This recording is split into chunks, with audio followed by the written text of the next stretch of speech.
Good morning, everyone. My name is Frances Klingenberger. I'm the Manager of Strategic Programs at the Greater Bakersfield Chamber, and I would like to welcome you all today to this morning's BYP Virtual Summit Series webinar on the Enneagram. So the Virtual Summit Series is typically a one-day event. It's not virtual, but this year, because of everything happening in 2020, we decided to extend the summit into a series spanning over a few months, and we're covering all sorts of topics from your LinkedIn and your presence online to your health. Some of our upcoming webinars are going to be on diversity, equity, and inclusion practices, getting a great night's sleep, and leadership practices. So I'd like to thank you all for joining us this morning, and I'm going to turn it over to my colleague, Hillary. Well, good morning. I'm Hillary Haynes with the Greater Bakersfield Chamber. I'm happy you could join us this morning. I'd like to thank our sponsors, Strata Credit Union, Comprehensive Blood and Cancer Center, and Kearney's Business Technology Center for supporting this program so that we are able to deliver these free weekly webinars for you. At this time, I'd like to go over a little Zoom etiquette just to make this session go as smoothly as possible. So first off, we are recording this because we will upload it to our YouTube channel. So for those who couldn't attend, maybe you got roped into another Zoom call or conference call, or if you've attended and you just want to go back and revisit anything that was discussed today, you have the ability to do that. Secondly, if we could all go on mute, this will help reduce any background noise. And then we want this session to be as interactive as possible. So please feel free to use the chat to ask your questions. If we read your question, feel free to jump off of mute and interject, ask any follow-up questions, have a conversation. We strongly encourage that. So with that, I'll turn it back over to Frances. Thanks, Hillary. At this time, I'd like to introduce you all to our speaker today. If you did not join us last week, I'd like you to meet Grace Cabalka. Grace is a certified spiritual director and has been an Enneagram coach for the past 10 years.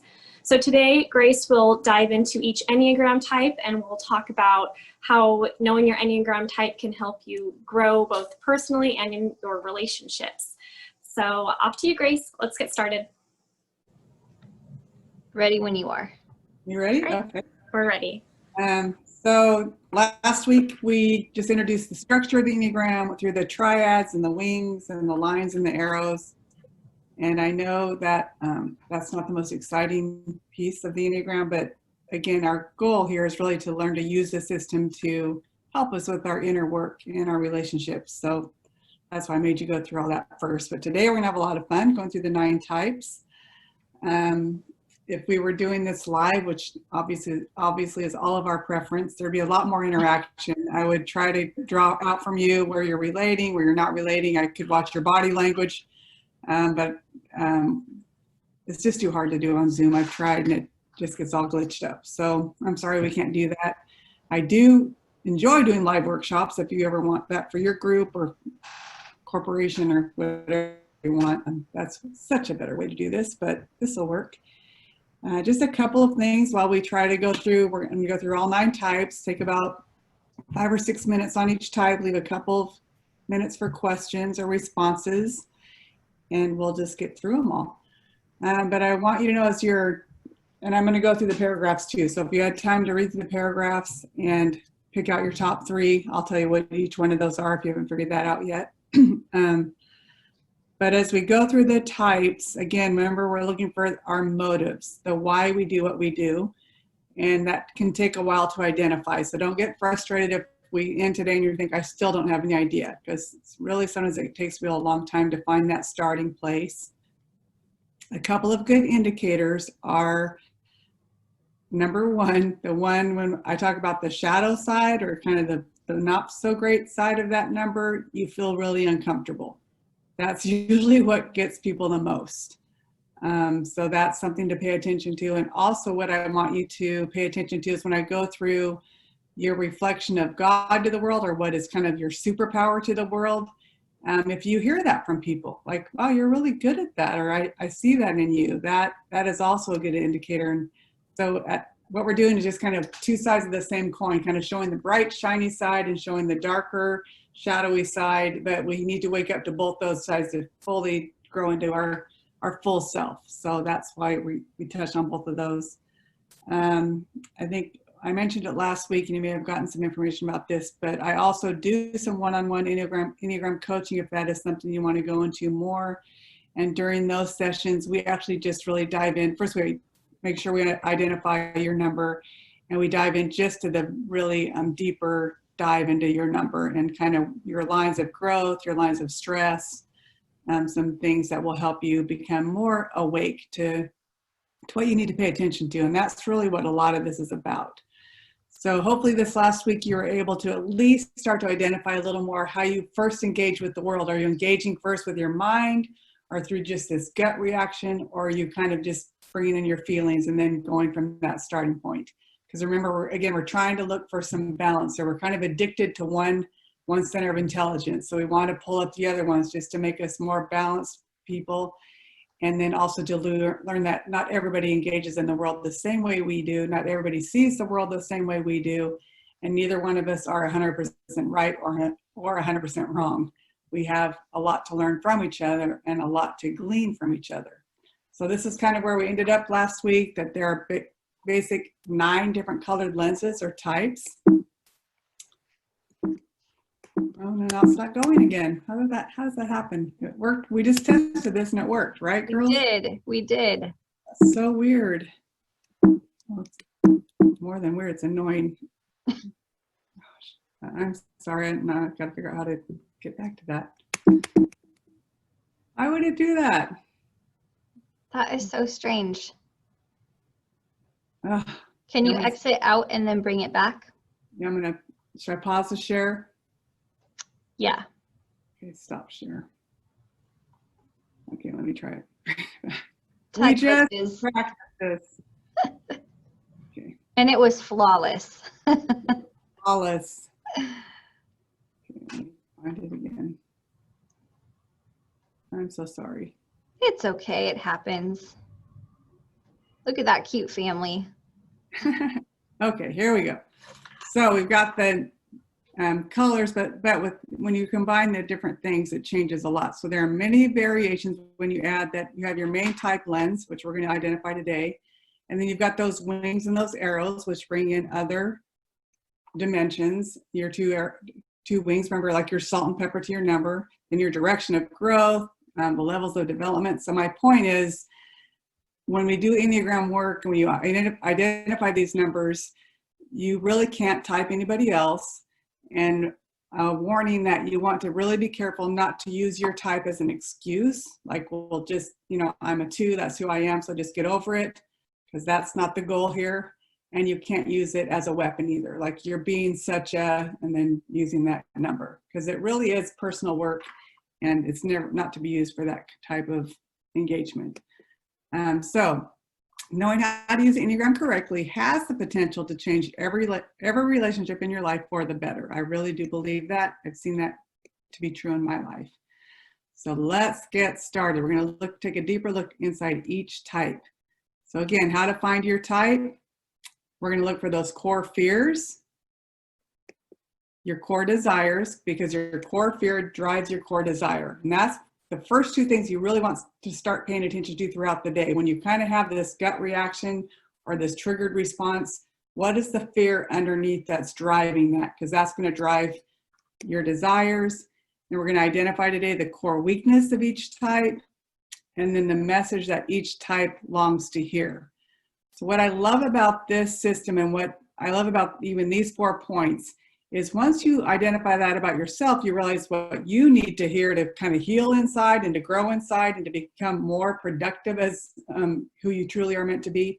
And also, once you understand that other people's, what their core fears are, especially those you're working with or those you're partnering with or those you're in a relationship with, when you understand their core fear that's driving their core desire and kind of their passions and the message their hearts long to hear, then you can learn to speak to that. If you're a parent and you don't type your children, but you can start to see maybe what their heart needs to hear, what your spouse needs to hear, what your friends need to hear. And that's really when you see some change happen in relationships, because what you're growing there is a lot of deeper understanding and empathy. And I think we can all agree our world right now really needs to have a better understanding of where we're all coming from and to really learn to empathize with one another instead of jumping to judgment or criticism, which is our natural bent and our natural patterns. So we're going to start in the triads. We're going to start with the gut triad first. So remember, those are 8, 9s, and 1s. So we're up in that blue triad.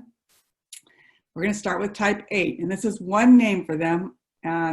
This author, and I agree, it's often called a protective challenger. So this type 8, they're usually self-confident, decisive, and then the flip side of that coin is they can be willful and confrontational. So we're going to do that all day today. We're going to go from this is what's great, this is what's challenging, so we can learn to get the full picture of each type. So here's a little bit more about them. So their reflection of God is power and protection. So they're in this world, however you want to put that, and they really bring a lot of power and protection to us. But their distorted self-view is, I am a rock. Like, I really don't need anybody else. I am my own boss. I am my own island. I just get through life. I am strong and solid. So that's what they project to the world, because that's what they want to project. So remember, we talked about how we learn to put up this scaffolding kind of when we're younger, because we learn that we have to behave in a certain way in order for us to survive. So we put on this persona or this personality. And so this type puts on this personality or this persona that I am a rock. But actually deep inside, they're very vulnerable and very tender. So type 8's at their best. They're compassionate, they're inspiring, they're loyal, they're energetic, they're empowering, they're protective, and self-confident. So type 8s are one of the strongest types on the personality system. They can be very strong, very decisive, and if they're not in a healthy or aware place, they can feel like a bulldozer. It's kind of, they can have the motto, my way or the highway, like get on my bus or I'm leaving you on the side of the road kind of way of going through, and that's more at their worst. But when they're at their best, they can be very vulnerable. They can be really compassionate and inspiring. They're loyal, energetic, empowering, protective, and self-confident. So they can often make some really great leaders. They become snow plows instead of bulldozers. So that's the goal for an 8, to really become aware of this worst side that we're going to talk about and really grow into this side that is so helpful to our world, where they actually are snow plowing the way for us so we can follow them and feel very confident, where we're not scared that we're going to get run over by them. Because at their worst, type 8s, if they're unaware, if they're not doing some personal work, if they think their way of viewing the world is the only way and you have to see the world through their color of blue or whatever it is, or you're wrong, they can be very loud and vengeful, excessive, controlling, rebellious, insensitive, and domineering. So type 8s, remember, they're in that anger triad. So we've got that triad where the emotional struggle is anger. Their anger comes out as passion. So sometimes they'll say, I'm not angry, I'm just really passionate. This just really fires me up. But it feels to a lot of our types as you sound really angry. But they're like, no, I'm not angry. That is how their passion comes out. So we have to be careful, because if you're not a type 8 and you're working with a type 8, or my dad was a very strong type 8, it can feel very personal when they are communicating in that passionate voice. And we can, depending on our type and how we receive information, we can really, especially 4s, 5s, and 9s, we'll withdraw and not speak up because we get so intimidated by this personality type if we don't understand what's going on. So with type 8s, I think last week I sent out a sheet about how to get along with me, especially in a workplace environment. They need you to rise up to their intensity. So an interesting thing about type 8s is intensity is intimacy to them. They feel connected to you when you meet them at their intensity level, which is super hard for some of us, but also it's important to say, I need you to lower the intensity a little bit because I want to hear what you're saying, but I'm feeling a little overwhelmed right now. I'm not taking it personally because I understand this is your passion. This is how you communicate. You feel really strongly about this. That's not a bad thing. But for me to hear you right now, I need to turn down the volume just a little bit. So learning to not take it personally, not get your feelings hurt. It's just that anger comes out as passion because they're very compassionate people, which is a great thing, but it can feel loud and vengeful if we're not receiving it the right way, or if they're not aware that that's how they're coming across. So I can just see a few of your faces, but some of you think I might be a type 8, or I know someone who might be. I've experienced this type of energy in my life. Have you experienced that? All I can see is Josh, Tanya, Ruby, Hillary, and Francis. So yeah, I'm looking at you people. I don't know who else is there, but hello everybody. Okay, so we'll keep going. So pay attention to this. So the core fear of an 8. So I want you really to try to open your heart to this fear. So they have a core fear of being weak, powerless, underestimated, disempowered, humiliated, vulnerable, harmed, controlled, manipulated, and at the mercy of injustice. So that's what drives that passion and anger. So that's the fear that's coming from. So their core desire is to protect themselves and probably the people closest to them. So I think I sent you all something about this so you can review that later, but that's something you want to become aware of if you are an 8, or if you are in relationship with an 8, that's the core fear that needs to be healed and managed and grown into a healthier place. Because that core fear, if it's not addressed and made aware, it can really take us down some dark, challenging paths and cause some broken relationships. So that core desire to protect themselves is driven from that core fear. So this protective challenger, under stress, the 8 moves toward average to unhealthy type 5. So you see that arrow going to type 5. So under stress, that 8 can become secretive and fearful. They can become less in touch with their feelings and withdraw from others, and they fear that others will turn on them and betray them. So that's a core fear of an 8, is that you're going to betray them. So 8s can write people off if they feel like you have betrayed them. If you have broken their trust, they could leave you on the side of the road for a while. Maybe not forever, but that's their initial reaction. They're going to pull back. They're going to pull away. Again, it's that kind of my way or the highway mentality. And that's an 8 that's really not doing much inner work. But that's kind of where we all start. So that's how it works. But I'm going to close you guys down. I can't read this. So the growth point for an 8 is they move toward a healthy side of type 2. So you're seeing the total opposite here, because the type 2 are the lovers on the Enneagram. They're the helpers. They're the most vulnerable ones. And so an 8 who's not very vulnerable, when they're growing in health, they become more vulnerable, more open-hearted and caring, and they open up to others and reveal their vulnerability. They have more empathy and compassion toward others. So that's what you want to pay attention to as an 8. That's the line you want to grow in. Sometimes with an 8, you see that vulnerability, or with young children or maybe puppies. That just kind of brings out that vulnerable side in them. Oh gosh, it stopped again. I think every time I touch something on that side, it does it. Sorry guys, I'll have to stop it and start it again. Oh, this is annoying. I don't understand why it's doing that. So sorry. I won't touch anything in this screen again. I can't see anybody now, but hopefully this will work. Okay, so how to get along with me. This is just helpful.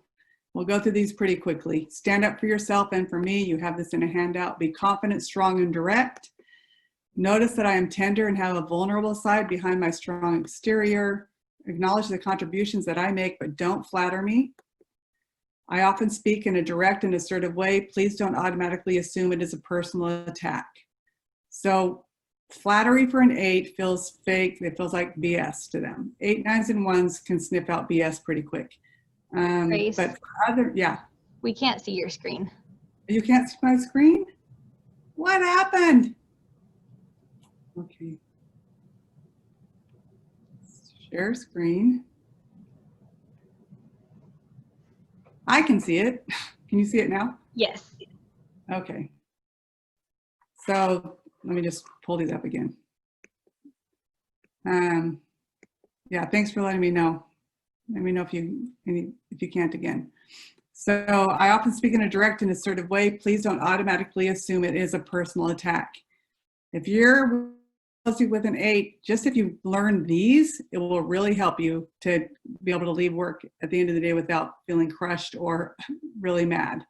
So just getting to know, not that we're patronizing these numbers, but it's just a great tool for learning that this is just how they engage in life. And I'm not going to change that. The only person that can change that is them. And so I need to give them space to do that. So the type 8's core weakness. So again, this is something we want to pay attention to. This is kind of like their deadly sin, if you will, but their core weakness is lust, not referring to relationship desires, but it's a constant need for intensity, control, and power. Lust causes them to push and assert themselves willfully. So it's almost like they have a need to be against. Like they just thrive on that. So a growth path for an 8. 8s grow by recognizing that any real strength entails vulnerability and openness. So they need really safe people to learn to be vulnerable and open with. And that's a gift you can give to them. But their first gut response will be to be against. And that's something they need to become aware of. So the wounding childhood message that we all have, that we, not necessarily someone said right to us, but it's either something we heard or somehow we absorbed, we thought we heard in a way that maybe wasn't spoken, is that it's not okay to be vulnerable or to trust anyone. And the message their heart longs to hear is, you will not be betrayed. So think about that just for a minute.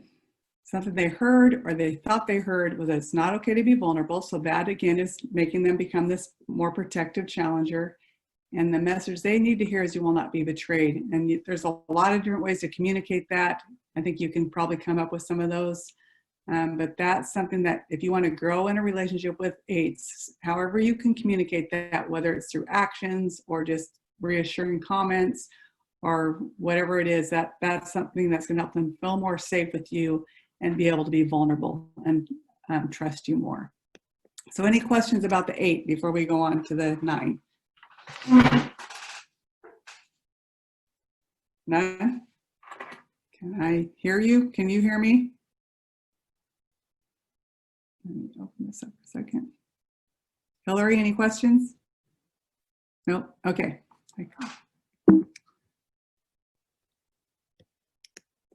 Okay, so type 9, peaceful mediator, reflection of God, peace and oneness, but their distorted self-view is, I'll just go along with you. So these are the peacemakers or mediators. Another way of saying that is, I go along to get along, but they bring peace and oneness to the world. We need them. So you notice they're at the top of the Enneagram diagram. So they really have a gift of seeing all sides to everything. They're the ones that can be great mediators because they can see where you're coming from.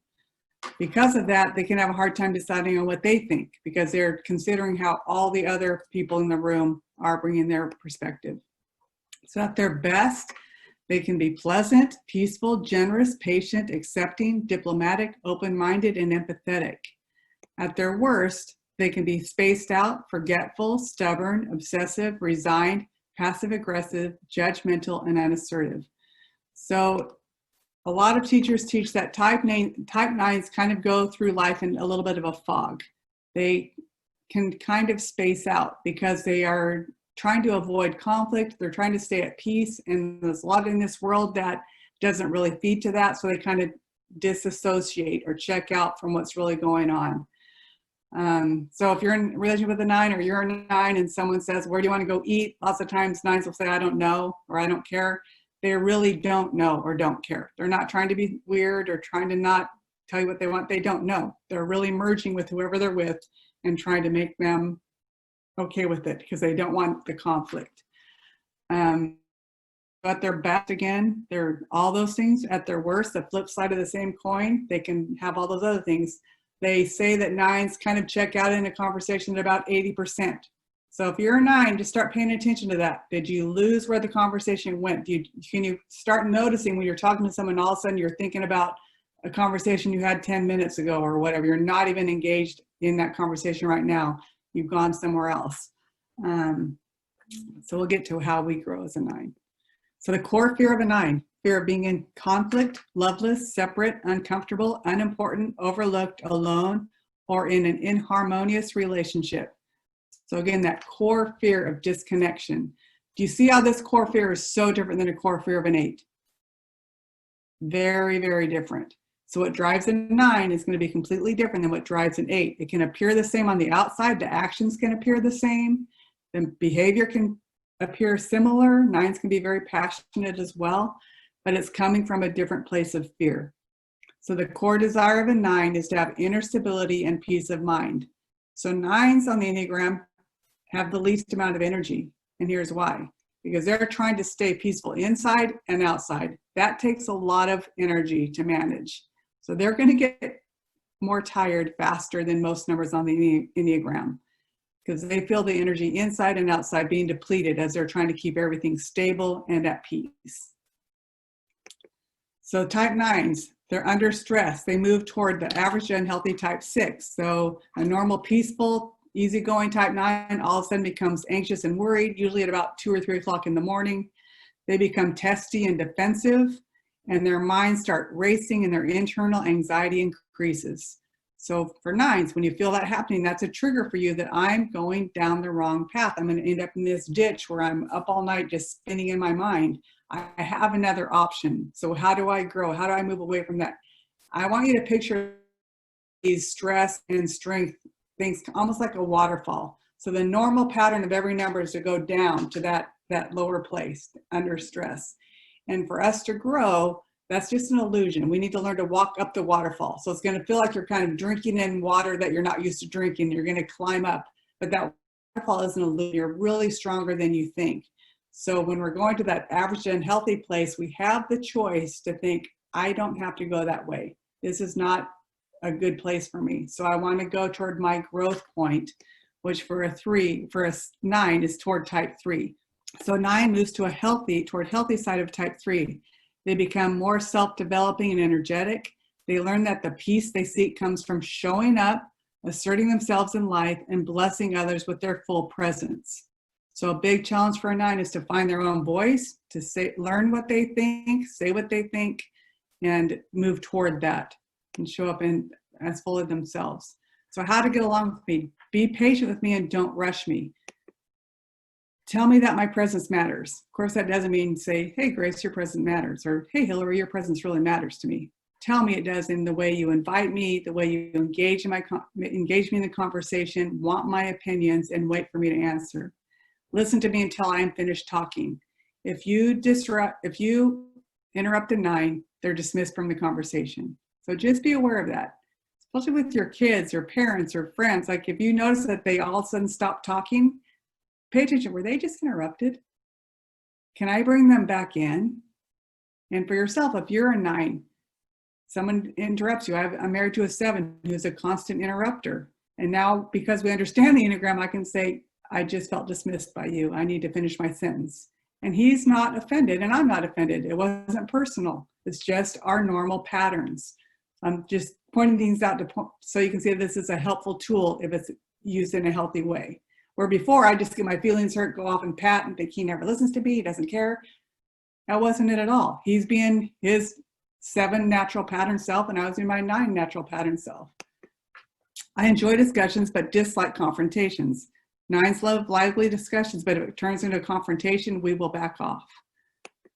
I tend to focus on others, so take the time to really focus in on me. Again, it's that I don't care, where do you want to go? I don't know, what do you want to do?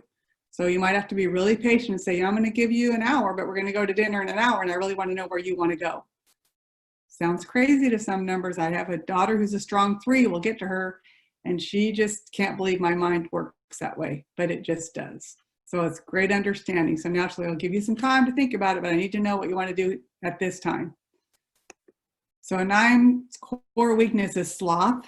Does not mean physical laziness. I now have friends giving me pictures of sloths. But it's an unwillingness to be fully awake to themselves. Remember, that's what I'm saying. All of our work is to wake up. But for a 9, it's waking up to what are my desires, my needs, my abilities, and resisting to bring their full selves to all of life. So that's where the sloth comes from.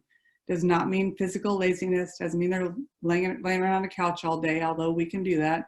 but it means waking up to who I really am and what I really want. So our growth path for a 9, may we begin to grow when we realize and know that our presence does matter. So the wounded childhood message, it's not okay to assert yourself. That's the message their hearts heard or thought they heard. So the message their heart longs to hear is your presence matters. So whatever you need to do, whatever you can do to help a 9 believe that, even though for some numbers, like for my 7 husband, one time I asked him, do you ever walk into a room and think it doesn't really matter if I'm here or not? And he's like, no, I've never thought that in my life. Every 9 on the planet has thought that. So just knowing we're different, and anything you can do to make the 9s in your life feel like you really want them where you are will be a healing path for your relationship. Okay, so any questions, Hillary? All I can see is you. So nothing? Okay, how are we doing? Are we doing good? Okay, we're gonna keep going. We're still in this triad. Type 1, the moral perfectionists. They're principled, they're purposeful, they're self-controlled and perfectionistic at times. Doesn't mean they're perfectionists all the time. It doesn't mean like some ones are very perfectionistic where they need everything perfect. They need all their T's crossed and I's dotted. Their closets are perfect, but that's only one subtype of the 1. Not everyone manifests that way. So I want you to understand that, because some people say, well, I'm not a perfectionist. Look what it says, they're a moral perfectionist. So you'll understand more what that means in just a minute. They're very principled, very purposeful, self-controlled, and can be perfectionistic. So the reflection of God to the world is goodness and rightness. The distorted self-view is, I must fix that. So a 1 walks into a room or onto a committee or a board or a work team or in a marriage. They can immediately sense what's wrong, and they feel like it's their personal responsibility to fix what's wrong. It can be something as simple as a picture on a wall that's crooked or how a dishwasher's loaded, but it also can be they see the problem with the system and they feel like in their whole body, I have to fix that. This is mine to fix. So at their work, at the very best, they're very ethical, they're the most reliable, they're productive, they're wise, they're idealistic, they're conscientious, and they're self-disciplined, very hard workers. And they want you to work as hard as they're working. So they can be very critical if you're not. So type 1s at their worst could be judgmental, inflexible, dogmatic, critical of others, uptight, controlling, and picky. So one way that we can tell if we're 9s is we do have a really strong inner critic. It could be one voice talking to us, or it could be up to 2 or 3, but it just doesn't let up. It's always criticizing who we are, what we did, what we said, how we did it, what's wrong, what needs to be fixed, and it can be very overpowering. So if you're a 1, you have that inner critic voice that when you work with that type, you need to learn to speak to that voice and manage that voice and tell that voice the truth. But also that inner critic then spews out onto others. So remember, they're part of that emotional anger struggle triad, and they feel like they need to fix themselves and fix others. So that can appear as critical to others. But just know if you're in a relationship with them, they're being harder on themselves first. So their core fear of a 1 is fear of being bad, evil, angry, wrong, inappropriate, corrupt, irresponsible, condemned, or unredeemable. And I hope as we go through these core fears, you're gaining some compassion for each type. So the core desire of a 1 is to have integrity, balance, to be virtuous, to be ethical, to be a good boy or girl when they were younger. So a type 1 under stress, we feel indignant that expectations are not achieved by themselves and others, so we move to the average unhealthy space of a type 4, turning our anger inward on themselves and can become depressed. So those are all triggers for a 1, things to pay attention to.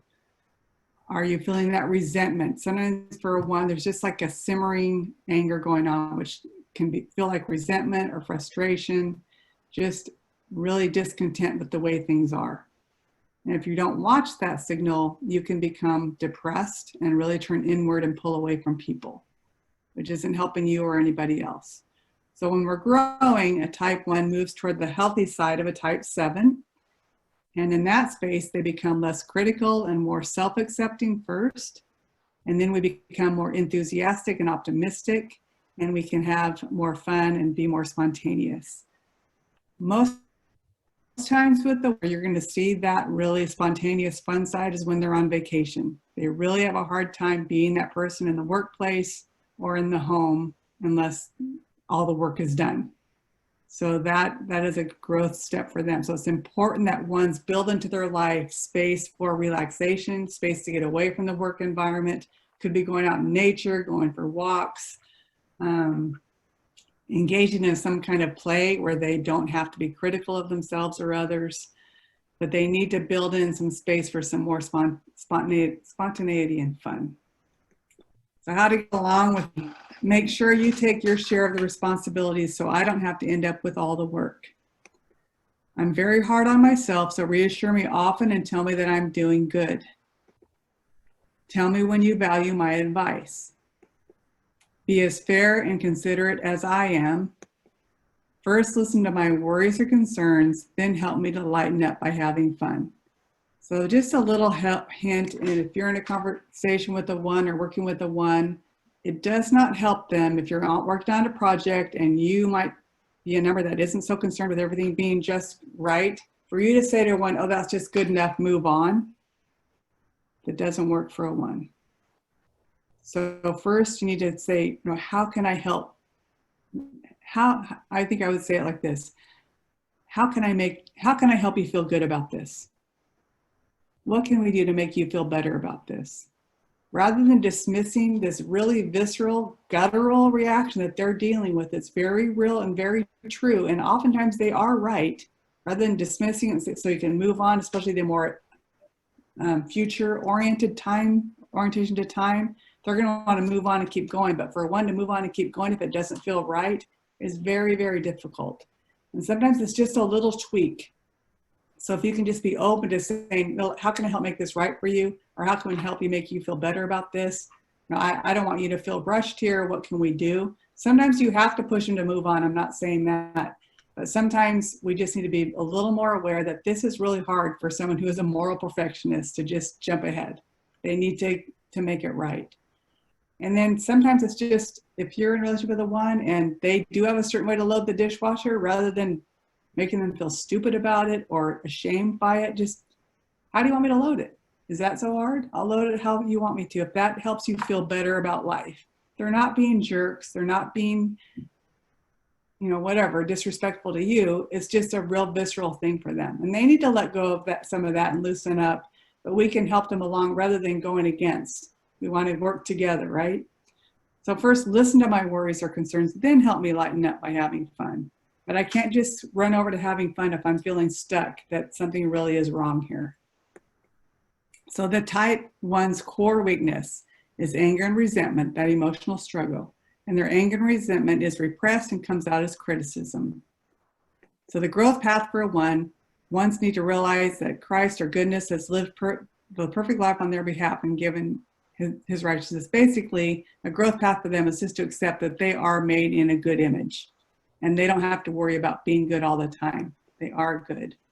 So the wounding childhood message is, it is not okay to make mistakes. So somehow they heard or thought they heard that message from early on in childhood. And the message their heart longs to hear is, you are good. That makes sense? So are you kind of seeing how these things flip back and forth? Here's a wounding message. Here's what they want to hear. Here's the core fear driving the core desire. Here's the core weakness. Here's how I'm going to get stronger. So do you see how it kind of all goes back and forth? Good. I had a question real quick. Yeah. I don't know if this was on purpose, but is there any way we could get the corollary letters to numbers? Because the paragraphs that we have are paragraph 8. Yeah, okay. Yeah, just we can write that down. That might help. Yeah, for sure. So we've done the A, which is 8. So paragraph A is type 8. Paragraph B, type 1. Paragraph C, type 9. So we've done those 3. Paragraph D is type 2. Paragraph E is type 3. F, 5. G, 6. H, 7. And I, 4. Thank you. Sure. Sorry about that. I meant to do that at the beginning. Okay, we're ready to move on to the next triad? Now I only see you, Josh. You ready? Okay. So type 2, supportive advisor or helper, some people call them. Some people call them the lovers on the Enneagram. They're very generous, people-pleasing, demonstrative, and can be possessive. So again, we're seeing that 2 sides of the same coin. We're in that green triad now. Reflection of God is unconditional love and nurture. The distorted self-view is I'm always here for you. So their motto would be, I'm okay if you're okay. They're very aware of other people's needs. So at their best, type 2s are loving and compassionate, nurturing, generous, supportive, hospitable, tuned in to how people feel. So as I mentioned last week, if you were here, 2s walk in a room and they can immediately pick out the vibe in the room. Who's feeling good, who's not feeling good, who's having a good day, who's having a bad day. They're going to be the ones that come up to the person that looks like they're hurting and wonder how they're doing. They're going to be the ones in the kitchen saying, how can I help? They're just aware of the needs in the space. That's their superpower. At their worst, they can be a little too nosy, a little more intrusive than you want them to be. They can be martyr-like, taking on more than they really want to do in order for you to need them. They can be indirect. Sometimes they told you one thing and they're doing something else. Like, why didn't they tell me they were going to do that? They just are kind of afraid of losing that connection with you, so they can become indirect. They can even be manipulative or possessive. They can be a flatterer, and they can be needy and overly accommodating. So it can start to feel like they're getting a little too much in your business. So the core fear of a 2 is they have a strong fear of being unloved or unwanted for being purely themselves. And that core fear is driving this core desire to feel loved and being wanted for themselves only. So if you're in a relationship with a 2, it's really important to learn how to make them feel loved without them ever doing anything for you. Because they can just be so great at making you feel special, making you feel heard, you feel appreciated, but they also have the same needs. So type 2, the supportive advisor or this helper. Under stress, needy 2s suddenly become irritable, aggressive, and dominating. And they can blame demands, they can make demands, and become controlling of everyone and everything. So if I'm a 2 and I'm always accommodating, I'm always being the one that's having the parties at my house, I'm setting up the break room with snacks, I'm making sure everybody's invited and included. All of a sudden I'm home and getting ready and my house is a mess, my husband's not helping, my kids' rooms are a mess. I can turn into this really irritable, aggressive, and dominating person. And I might start saying stuff like, why am I always the one having the parties? Why doesn't anybody else ever help? I did Christmas last year, why am I doing it again this year? All of a sudden they're blaming everybody else. But what's really happened is they weren't in touch with their own needs. I wasn't paying attention to what I needed, and I didn't say no when I should have. So as a 2, I can have the most problem with setting personal boundaries because I want you to love me. I want you to like me because I love and like you so much. It's not just one way. I really am good at loving and liking others. Excuse me, just a second. So I'm knocking on my door.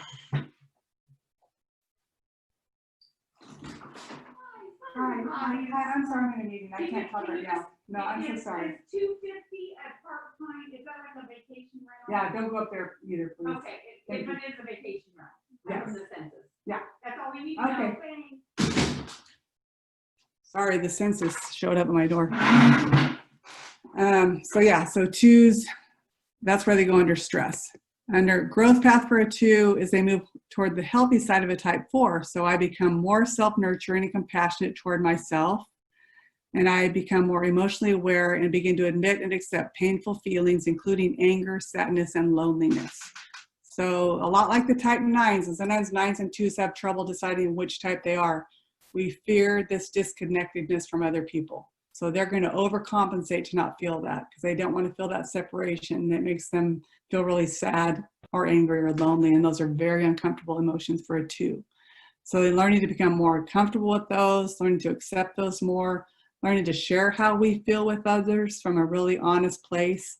If you're in a relationship with the type 2, you almost have to force them to really talk about themselves. They will turn it quickly to talk about you.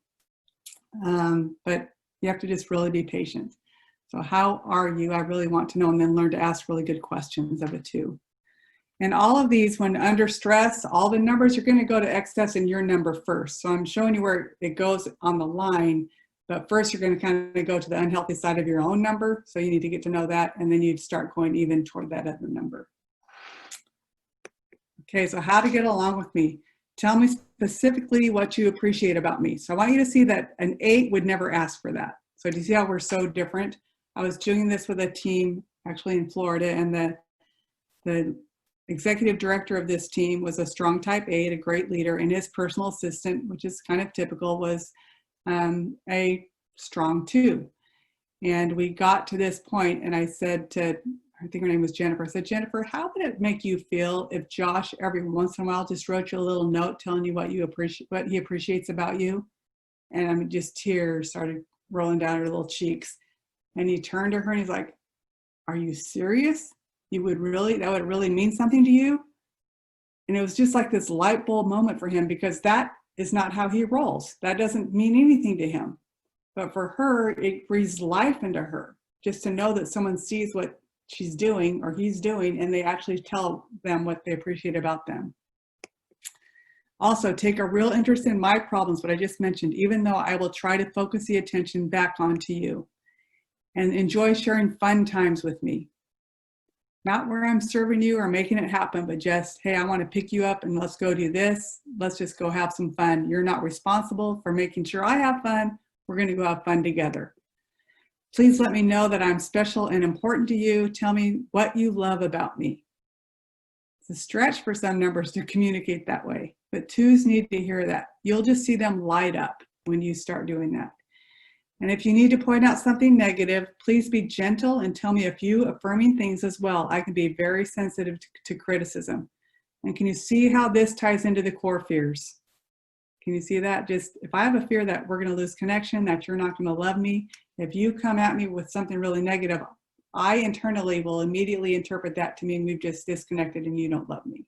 So yeah, bring the hard news, bring the negative things, but just be gentle and careful.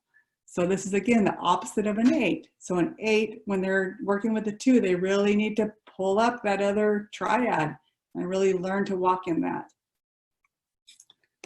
Okay, so type 2's core weakness is pride, which sounds funny, but it's basically an inability or unwillingness to acknowledge their own suffering and needs. And that's kind of a light bulb moment for some people to realize that that is a form of pride. To think that I don't have needs or other people aren't going to care about my needs, that I'm not as important as they are, can be a form of pride.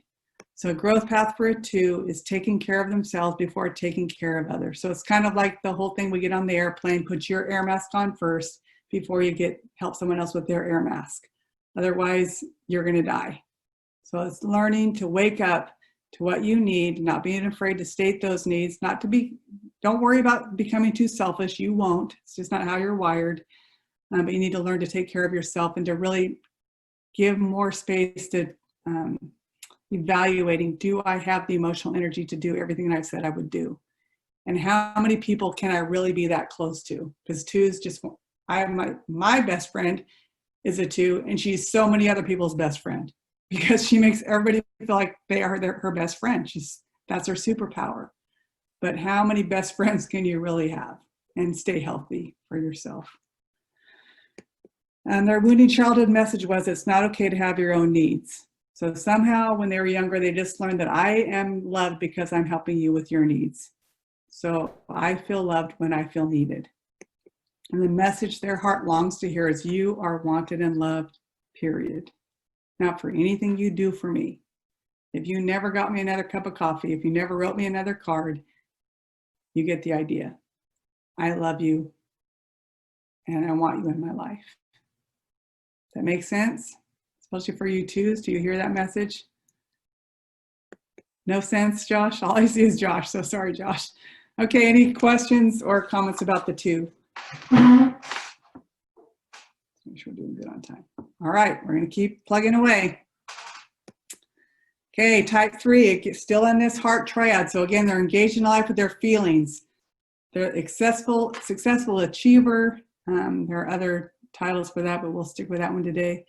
They're adaptable, they're excelling. Flip side, they can be very driven. They are very driven, and they're very image conscious. So the reflection of God is hope and radiance or excellence. They're really excellent at what they do, but their distorted self-view is I can do it all. So not all the time, but this type has the most propensity to be workaholics. They just can put they can spin a lot of plates at once. They just have the ability to do that with excellence. So at their best, they're optimistic, self-affirming, industrious, efficient, self-propelled, energetic, goal-orienting, and team building.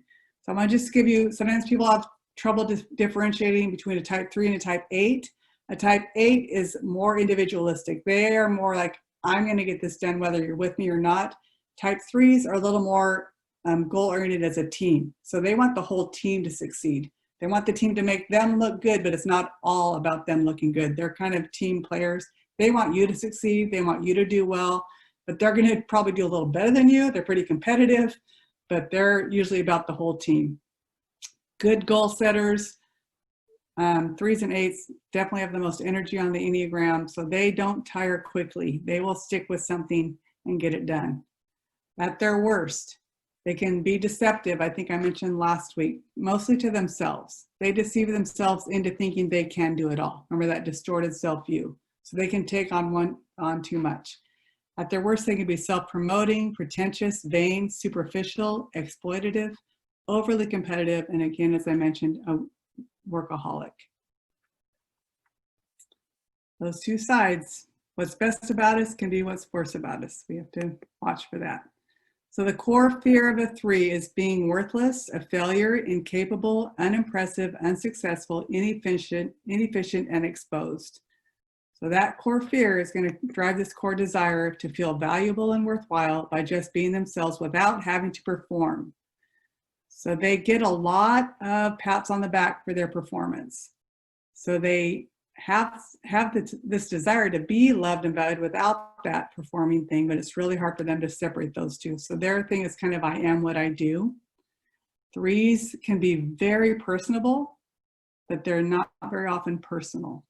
So you will know a lot about them. You'll know what they do, where they've been, their education, what they're working on, what their next project is, very project oriented.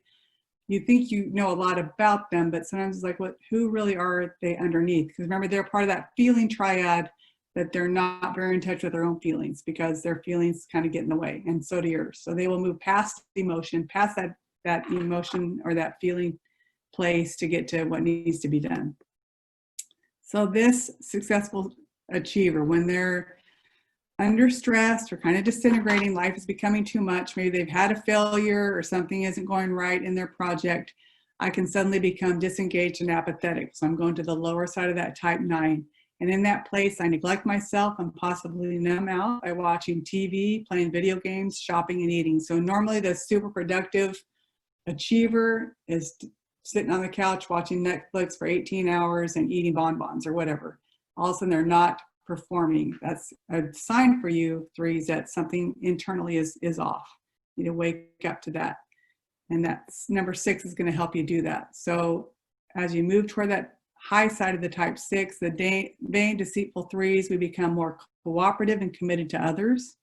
We realize other people do have feelings. Other people may not approach these projects the same way we do.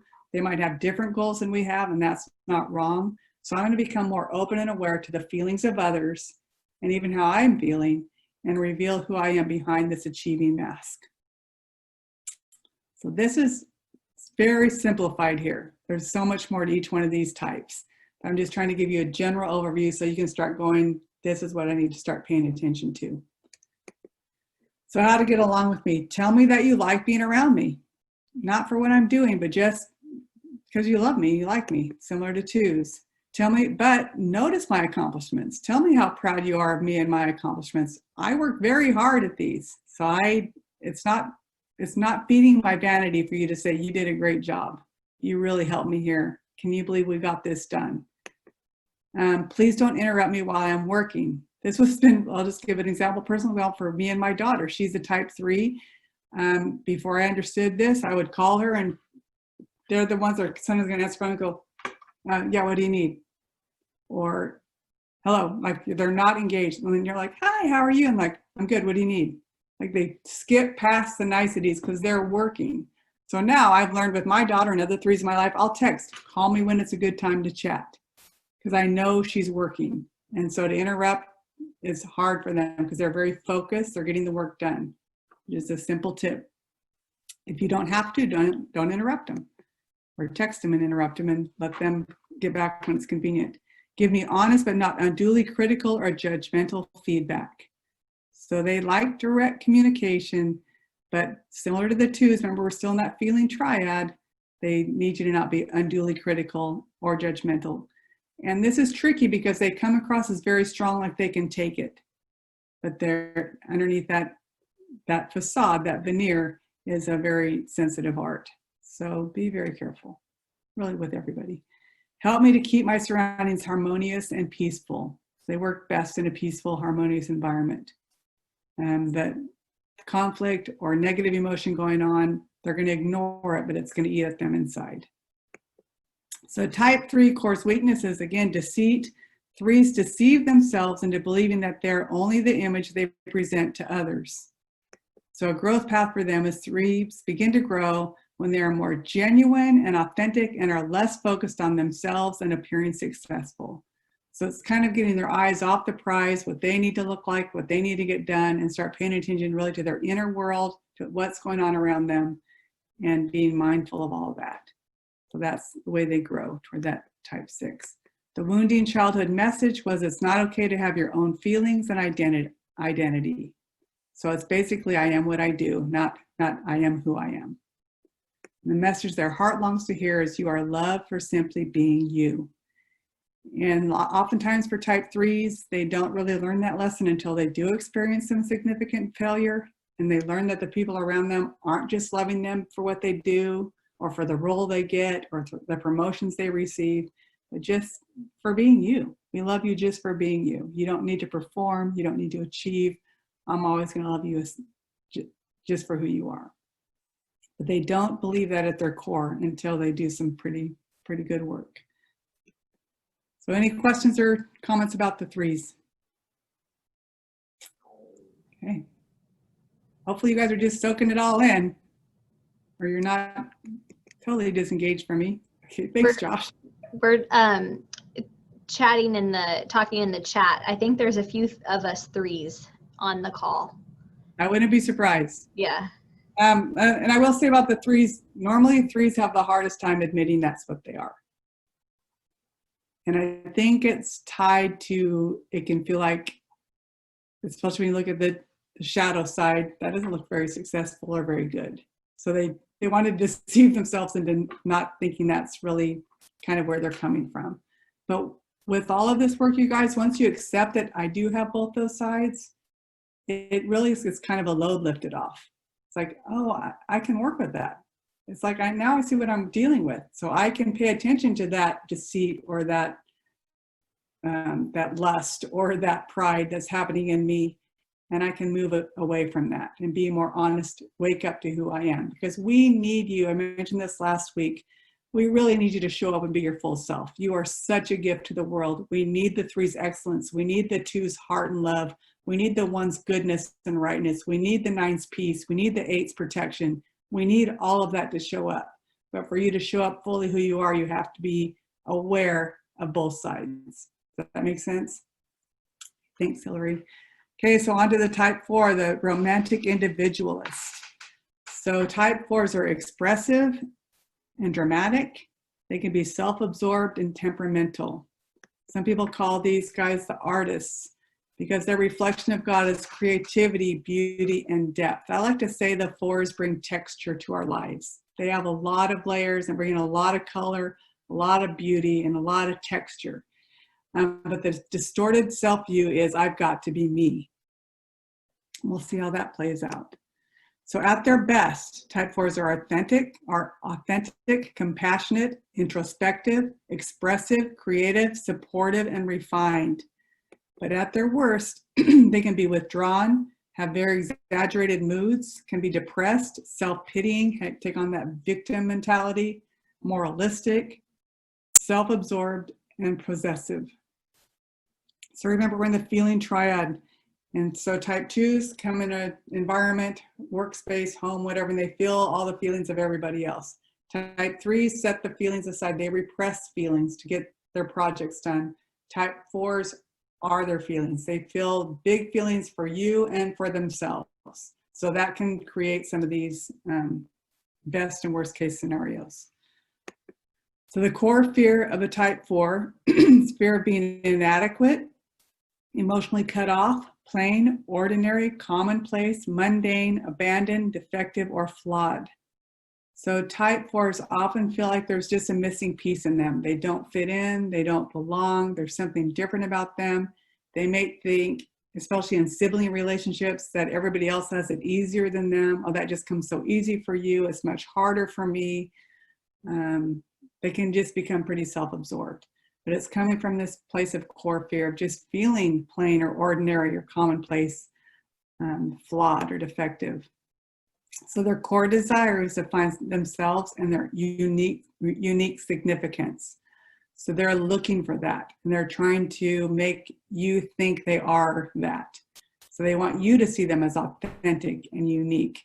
I think generally what 4s want is to be seen and heard, which is what we all want, but they have more of a magnified need for that, for you to see them as they are and appreciate their authenticity. So the romantic individualists, when they're under stress, they're going to move toward the average unhealthy type 2. So aloof 4s suddenly become over-involved and clinging to others. And this can really sabotage relationships for them. So 4s have to be careful, because they can really start to try to draw too much from other people. They try to manipulate others into loving them, and they believe getting attention from others will replace my own emptiness and loneliness. So really learning to love themselves and accept themselves for who the incredible people they are. They're going down that darker path. They can start to really need that from other people, and it scares people away, because I don't have enough for you, or I might pull back thinking you don't have enough for me. So 4s under stress need to pay attention to that. Am I becoming too needy of others? Have I lost touch with who I really am? And then where they're going toward health, they're going to go to the high side of the type 1, where me as an envious, emotionally turbulent 4, I become more objective and principled. I can become more disciplined and grounded, and I can become more productive with what is right. So a good question for a 4 is, what is the right thing to do here? Because I'm going to become doing repressed. I'm going to pull back and not do anything, because I'm going to get so caught up in my emotions. So we feel the emotions, we name the emotions, all that kind of work. But then I need to take a step away from the emotions. The emotions are in the car, but they're not driving the car. So I need to put the emotions in the back seat and go, where do I need to drive to be healthy right now? What is the healthy step for me to do? What do I need to do? What do I need to get done right now? It's really easy for us as 4s to just get caught up in all the emotion and feel like I really can't even move. I get kind of paralyzed in that.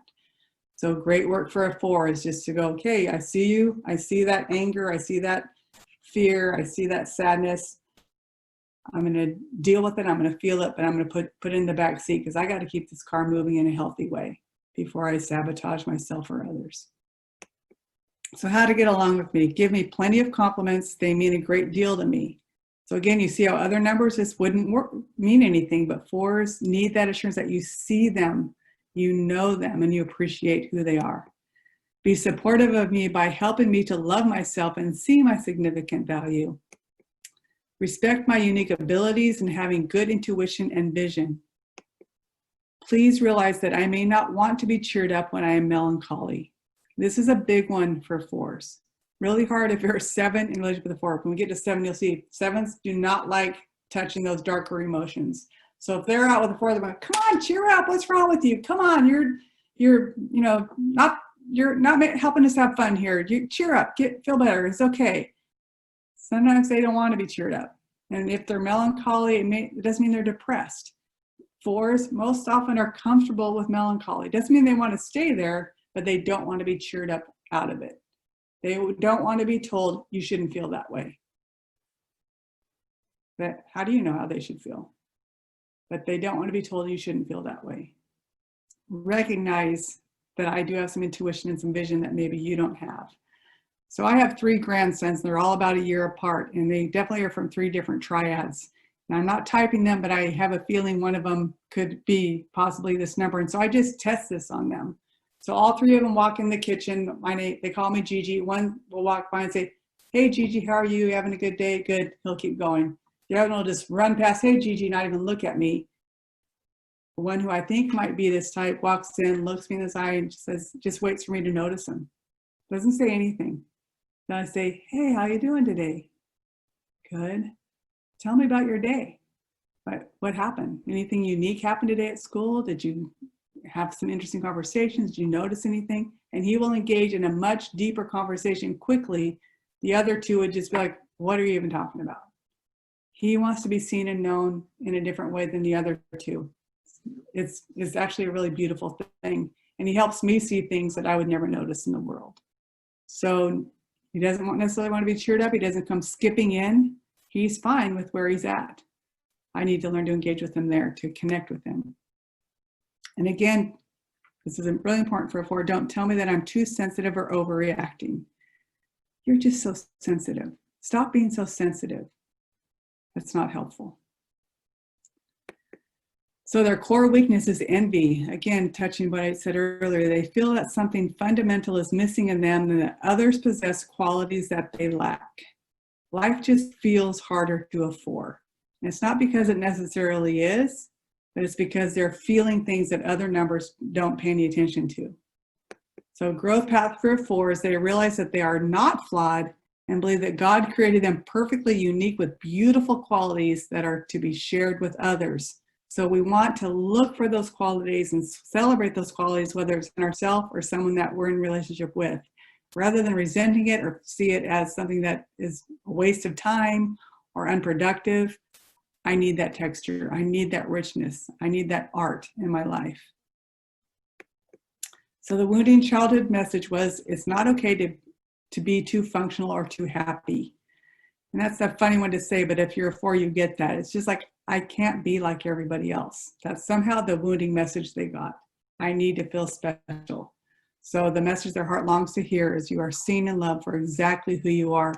I don't want you to be like this person over here. I want you to show fully who you are, whether you're happy or sad, angry or easygoing. I want to know you and love you just for who you are. I accept you just the way you are. You don't have to change for me. Nothing is missing. And you're just beautiful the way you are. Any questions about the 4s? Okay, so we're moving out of we've done the gut triad, we've done the feeling triad, we're doing good. How much more time do we have? Okay, we'll go through these 3. And then we've covered all the triads. So now we're going into the head triad, to the thinking triad. So type 5s, they're perceptive, they're innovative, they can be secretive and isolated. The reflection of God is wisdom and truth. The distorted self-view is just give me my space. So type 5s at their best. They're analytical, persevering, sensitive, wise, objective, perceptive, and curious.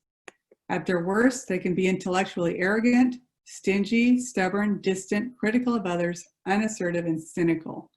So type 5s normally have the most resistance to doing this kind of work, like Enneagram work. They can be very cynical of these type of tools until they really see how it does work in them, till they study it and understand it. They can be the most resistant to doing it, which is fine. And you know me, I would never push this work on anybody. It finds you when it needs to find you, and we welcome the process. One way I mentioned last week, that a type 5 is like a cell phone battery. Like they only have so much energy. So that's why they have to be kind of stingy and stubborn, because they will protect their energy. So they start out in the morning with this much energy. By the end of the day, their energy is almost depleted. And when it's gone, it's gone. Like, you can't make this phone work if there's nothing left. Once it gets to that red zone, there are things that need to happen for that 5 to not turn into this worst. So just know, if you're in a relationship with a 5, they only have so much energy. So I have a friend who's married to a 5, took years to realize this, but now she knows, like, he goes, you know, they both go to work, but she would say, okay, tonight we have a family function. So just know you're going to need some energy for that tonight. So what can you do today, or how can I help you today to make sure you have what you need to go to that family function tonight? Just that understanding that it's not a weakness, it's nothing wrong with you, it's just how you're wired, how you're made. What can I do to make sure you're ready for that engagement tonight? And that 5 may say, I just don't think I'm going to have the energy I need to do that. I have too big of a day. Okay, do they really have to be there? Maybe, maybe not. But understanding it's a real thing. It's not made up. They're not being selfish. They're not being, you know, ridiculous. It's just the energy that they have. So that's a challenge for them to learn to balance that out. Comes from this core fear of obligation, annihilation, emptiness, incompetent, being ignorant, overwhelmed, dependent, or invaded. So that fear drives its desire to be capable and competent. So type 5, the investigative thinker, meaning they're going to think it all through before they commit. So when they're under stress, I can become hyperactive and scattered. I can take on this lower side of a 7 and take on new projects impulsively and become unfocused and distracted. So those are triggers for a 5. That's not how they're wired. When they start going down that path, there's something getting up. But a 5 going on their growth path goes to the high side of a type 8, where insecure 5s become more self-confident and decisive at 8. They get in touch and active with their bodies, and they trust their instincts more and become more assertive and confident. 5s have to make themselves move. They're what we would call doing repressed. So they can get just live in their head all the time. So it's really important that 5s engage with their bodies, whether it's going for a walk, doing yoga, doing something that gets them out of their head is a really healthy move for them. And it's going to help build confidence. So how to get along with me: be independent and not clingy. Speak in a brief and straightforward manner. I need a lot of alone time to process my feelings and thoughts. When a 5 says they don't know how they feel, they don't know how they feel. And it might take them a while to bring that up because their feelings are way down here. They're all in their head. So they might take them a while to really know how they feel. They might come up with their feelings 2 days after the conversation. You're like, are you talking about, we talked about 2 days ago? Yeah, now I know how I feel about it. I didn't know 2 days ago. I know what I thought about it. I didn't know how I felt about it. I don't like surprises, intrusions on my privacy, too many emotions, needy people, and obligations. I was doing a workshop with a group not long ago, before COVID, obviously, and one gal was there whose husband had given her a surprise 40th birthday party the night before, and she hated it. Poor guy, I think he was a 7. She was a 5. She hated the surprise party. She was uncomfortable the whole time because she did not think she had what she needed for that party. So you can see where there'd be a disconnect in the relationship, right? Neither one are right or wrong. It's just how they engage with life. So if you're married to a 5 or in a relationship with a 5 or working with a 5, be direct. They don't like surprises. It feels intrusive to them. So a core weakness is avarice, or some people say that greed. But 5s feel like they lack the inner resources and that too much interaction with others will lead to catastrophic depletion. This leads 5s to withhold themselves from contact with the world. Therefore, they hold onto their resources and minimize their needs. So typically, and I don't like to be too stereotypical, but typically 5s don't need large groups of friends. They're very happy with a few friends. They're just holding on to their resource. They're minimizing. I only need a few people. I don't need the big group. So growth path for 5s, they usually get their confidence through the development of their minds, but they really need to connect with their bodies and their feelings, and there's ways to grow in that. And so, we don't know for sure, but they say like a Bill Gates is probably a type 5. I mean, he's genius, obviously, but just has so much going on in his mind. The wounding childhood message of a 5 is it's not okay to be comfortable in the world. And the message their heart longs to hear is your needs are not a problem. I want to know you. I want to know your needs. I want to hear how you feel. I want to know what you want to do. I want to engage these other parts of you. It's not a problem to me. They've learned to be very independent and very take care of themselves. Okay, still in the head triad, going on to the 6. Type 6, the loyal guardian. So remember, now we're in the triad where the core emotional struggle is anxiety. So you saw that in the 5, they get anxious about having to put out too much. They get anxious that their energy is going to be too expended. They get anxious that they're not going to know enough or have enough. Now we're moving into the type 6, the loyal guardian. They're also in that fear, anxiety triad, and they're living in their heads. So the type 6 can be very engaging and responsible, but at the same time, they can be anxious and suspicious. So their reflection of God is faithfulness and loyalty. Once you win a type 6, they will be your most loyal friend. They will show up for you. The distorted self-view is, what am I to do? In other words, questioning, do I know inside myself what I'm supposed to do? So that they get stuck or fixated on what am I supposed to do? I don't know what to do. I'm having trouble making a decision. So at their best, they're loyal, they're likable, they're prepared, they're trustworthy, they're compassionate, witty, and practical, and responsible. But at their worst, they can be hypervigilant, overdoing, become dependent on other people, unpredictable, judgmental, paranoid, defensive, self-defeating, and self-doubting. So remember, I told you the ones have that inner critic in their mind that's always telling them how they're doing it wrong, or how they're bad, or how they're not good. Type 6s have a whole committee in their head telling them what could go wrong, what they need to do to prepare. So they can become really hyper vigilant if they're not careful. And they can become dependent on others to help them know what to do rather than trusting their own voice. They can become paranoid if they're not taking those healthy paths. But on the other side, they can be the most compassionate people on the Enneagram. They're very witty, they're super loyal, and they're prepared. So they're great to have on a team. They're the ones you want on the team to look at the budget. What could go wrong if we keep going down this path? You need them to be able to look ahead and see what's coming. Grace? Yeah.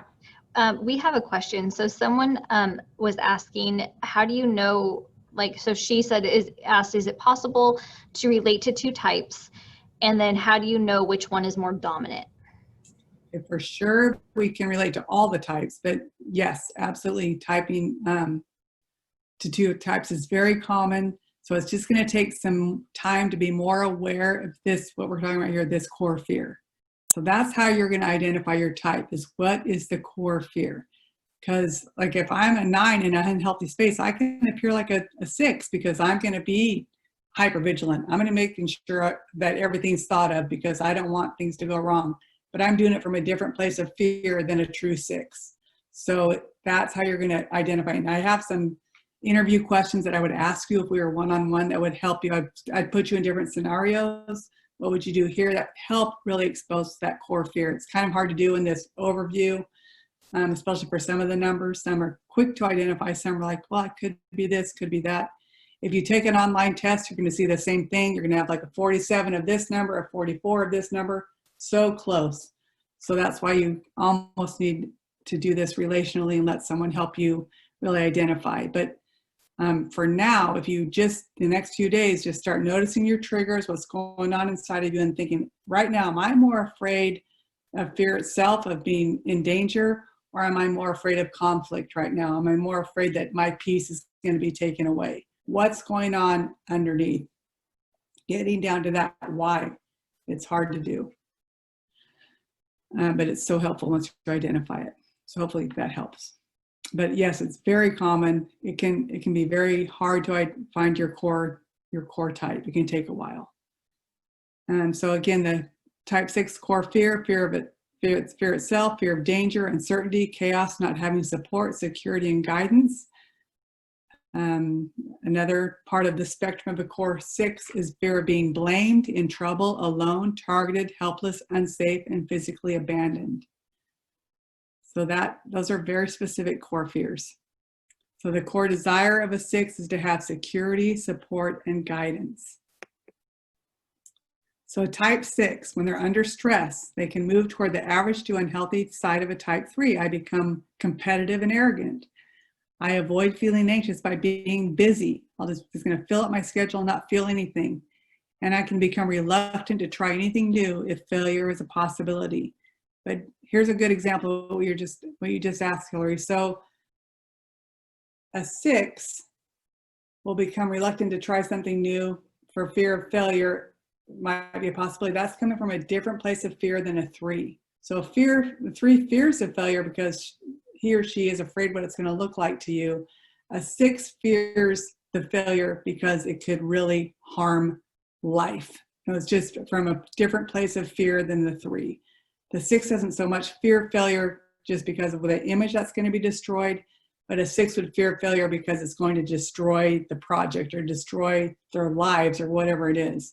And they're just going to get busier and be reluctant to even try anything new because of that fear. It's not so much the fear of failure, but it's just kind of the fear of the anxiety that's going to produce. So a growth path for a 6 is moving toward the high side of a type 9. So they become more relaxed and optimistic. They empathize more with others. And I'm going to start taking life less seriously and free up some energy to relax.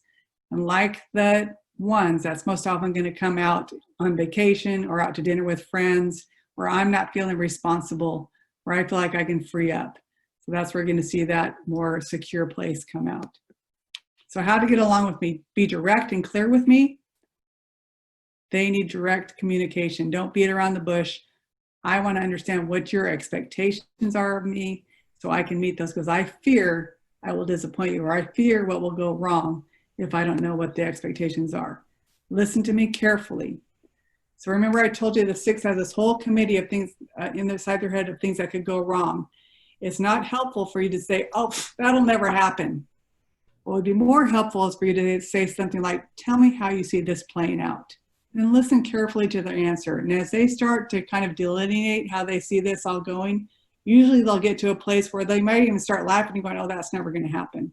But it's very real in their head until they get it out. So just listen to them carefully. Yeah, Josh? I had a quick question. So it was a little confusing when you're talking about the difference between the 6 and the 3 on fear. So the 3 fears the loss of reputation or the hit to reputation, whereas the 6 actually fears the failure itself. Yeah. Okay. So, because the 3 is more in that significant triad, the shame triad. Their core emotional struggle is shame, where the core emotional struggle of the 6 is fear or anxiety.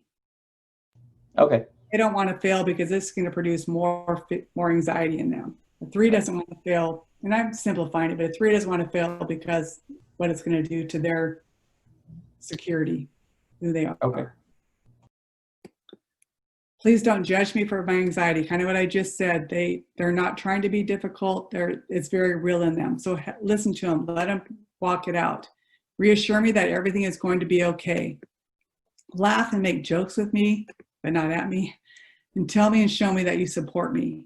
So when a 6 makes a good decision, acknowledge it. Like that, they have trouble making decisions because they fear the outcomes.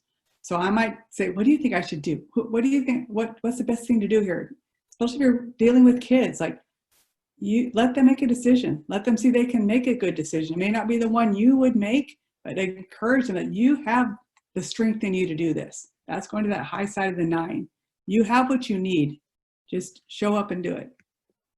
Acknowledge that I am loyal, responsible, and supportive. Great friends. So the core weakness of a 6 is that fear and anxiety, what we just mentioned. So 6s walk around in a constant state of apprehension and worry about possible future events. So the challenge for a 6 is just to stay in the present and not play out every scenario that could happen. And just realize this is what's true right now. So a good growth path for a 6 is seeing all of the good decisions they do make, then they gain greater self-confidence and then trust in their ability to make good decisions in the future. So again, they think that most of America is made up of 6s, actually most of the world. And we're living in a climate culturally right now that really pours gas on this type. because it's a lot of fear out there, a lot of anxiety of what could happen, what's going to happen if this person's elected, if this person's elected. If you watch this on, there's so much fear going on. So they need to really gain greater self-confidence, that they have the ability to make good decisions. And they don't need to be controlled by what everybody else is saying. So really learning to grow that confidence is huge for a type 6. And they have to guard their mind. So the wounding childhood message is it's not okay to trust yourself. So somewhere along the road, they learned that they weren't able to make the right decisions. And they weren't able to see what's going to happen and that they were going to be okay. So they had to depend on everybody else to make that happen. So the message their heart longs to hear is, you are safe. Again, it's that message that you're going to be okay. And if you're working with someone or you're a parent of someone who has done something in the past and it hasn't worked out well, are they still okay? But you're okay. Even though that didn't go so well, you got through it and you're here today and you're still doing good. Or if a child or someone on your team makes a great decision and it works out well, say, you did a great job. That was a hard decision to make. You went with your heart. You did what was the right thing for you, and it worked out great. So really teaching them to trust their own voice, that they are safe in who they are. It's great work for a 6. Okay, we're going on to the last one. We're running just a minute late. Are we okay, Hillary? People can leave if they need to. We have this on paper somewhere, but poor 7s, they really like to kind of be the center of attention usually, and we're giving them last spot here. So type 7's entertaining optimist. I prefer the title enthusiast, but this is what we have here. So they're spontaneous, versatile, acquisitive, and can be scattered. So their reflection of God, what they bring to us is joy and abundance, but the distorted self-view is, I want to do it all. At their best, they're fun-loving, spontaneous, imaginative, productive, enthusiastic, quick, confident, and charming. At their worst, they can be self-focused, impulsive, escapist, rebellious, distracted, superficial, manic, and self-destructive. The core fear of a 7, really important to understand these core fears. Fear of being incomplete, inferior, limited, bored, trapped in emotional pain, sadness, disappointment, criticism, or missing out on something. Oftentimes, 7s fall in the category of being those that won't commit to a relationship or won't commit to just one job. They want to keep their options open. But when they do commit, they're all in. But they have this core fear of missing out. So the core desire is to be fully satisfied and content. A motto for a 7 often would be something like, more is better. There's more of everything. We need more fun. We need more spontaneity. We need more food. We need more drink. We need more plans. We need more vacations. They have trouble being satisfied. More is better. So under stress, a 7, when those triggers, that rumble strip starts going on, they can go to the high or the low side of a type 1, where they become perfectionist and critical. So you see how it's the opposite. Usually the spontaneous, fun person all of a sudden is telling everybody what to do and how to do it. They can become cynical and hypercritical and trying to change people. And they blame others for preventing their fun. But a growth path for a 7 is the type 7 moves toward the healthy side of type 5. They become more focused and profound. They place more value on wisdom and discipline. And they become more accepting of all of life, good and bad, happy and sad. So for 7, say our emotional temperature is like this. So happy, pretty happy, okay, pretty good, good, bad, sad, horrible, terrible. So you see where I'm going. 7 stay over here.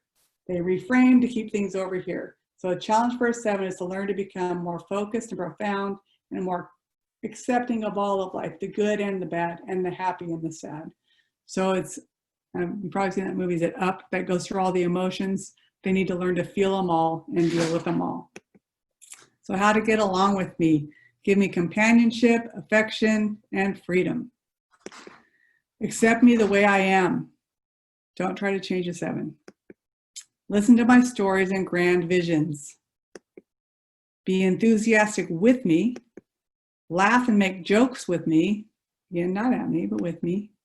I don't like to be told what to do or restricted. So you see where those are all come from, that core fear. They don't want to feel hemmed in or labeled or constricted in any way. They really value freedom.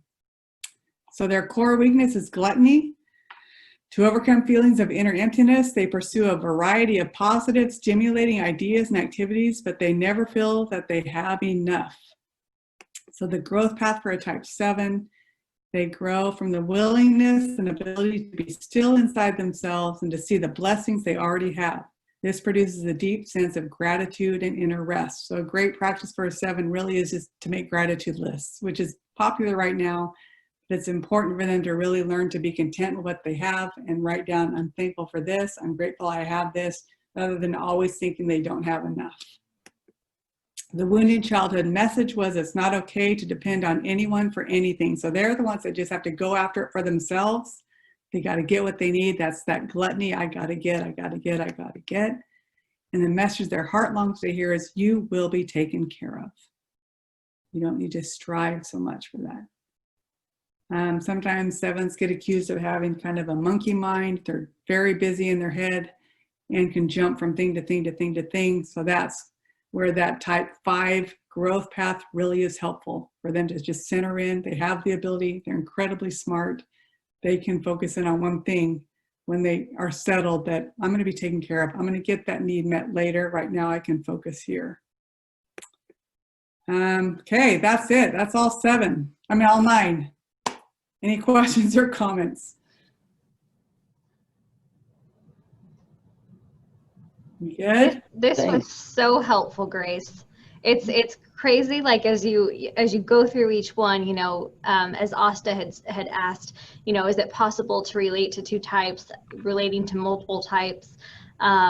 This has been really helpful, and it's fun. Like as you did go through, you know, Francis and I were texting back and forth, but to, you know, see what each of us are like, what our coworkers are like, you know, who is what number in our families and in our friends. So this was perfect.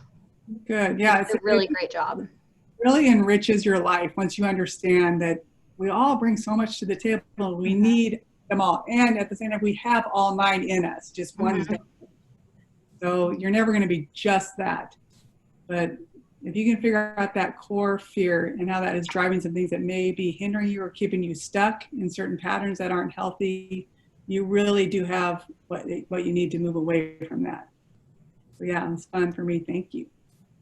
Any other questions or comments? I can hang on if anybody needs to or wants to. Good. Good for Questions, me. guys? Jessica, did you have one? I don't have a question. I was just going to make a comment. After all this, I am able to determine what my husband is. And before, he would not even take the test for me. I'm like, come on, just do it. And now I'm like, aha, I know what you are. Yeah, don't push it on him. If he's that number, he will just resist more and more. But the healthier we get and the more aware we become of ourselves, that draws other people in. They're like, something's different in you, and we're engaging differently. You know, just start sharing what you're learning and how you're growing. It's very intriguing to others. Yes, I think that knowledge of, you know, how to, you know, it's like in a relationship with getting upset or just understanding it's like that person's not coming from a certain, you know, place of anger, or that's just how they're wired. Yeah, no, I think that this is so helpful. So thank you, Grace. We'll share again all of the slides that you sent us, and then also your contact information if those attendees wanted to further their knowledge on this subject and work with you personally. But thank you. Also, thank you. Yeah. What was that? Thank you for the invite. I love being with you guys. That was fun. I'd rather do it in person, but it was fun this way too. Yes, we look forward to meeting you in person. Great. And we'd also like to thank our sponsors for their support of this program. So Strata Credit Union, Comprehensive Blood and Cancer Center, and Kearney's Business Technology Center. We're so happy that we're able to provide these free weekly webinars to the community. And then for those who attended today, Crumble Cookies gave another 4-pack of cookies, 2 of those again. So we'll be drawing winners from those who attended today's session and announce those later on our social media pages. And then I'll turn it over to Frances. Thanks, Hillary. Thank you so much, Grace. This was an amazing session. I just love seeing like where we go under stress and growth. To me, like I could really like identify times in my life where like that really happened. And I'm like, oh yeah, I really did get to the negative side of that number. So thank you so much for being here with us today. For anyone who is interested in continuing to participate in the BYP Summit Series webinars, our next webinar is next Wednesday, the 23rd at 11 a.m. We will be joined by Jennifer Woodward. She is a nutritionist. If you joined us a few weeks ago, she was one of our panelists on our Prioritizing Your Health panel. So she'll be back with us to share tips on how to get the best night's sleep of your life. I definitely need something like that. I'm sure a lot of you can relate. So please join us next week on Wednesday. She'll share tips on nutrition to help you sleep better, different supplements, and different lifestyle tips that you could adapt to. So I believe Hillary just sent that link in the chat. So you can go ahead and click that and register for our next webinar. So thank you so much for everyone who joined us today, and we hope to see you next week. Bye. Bye. Bye.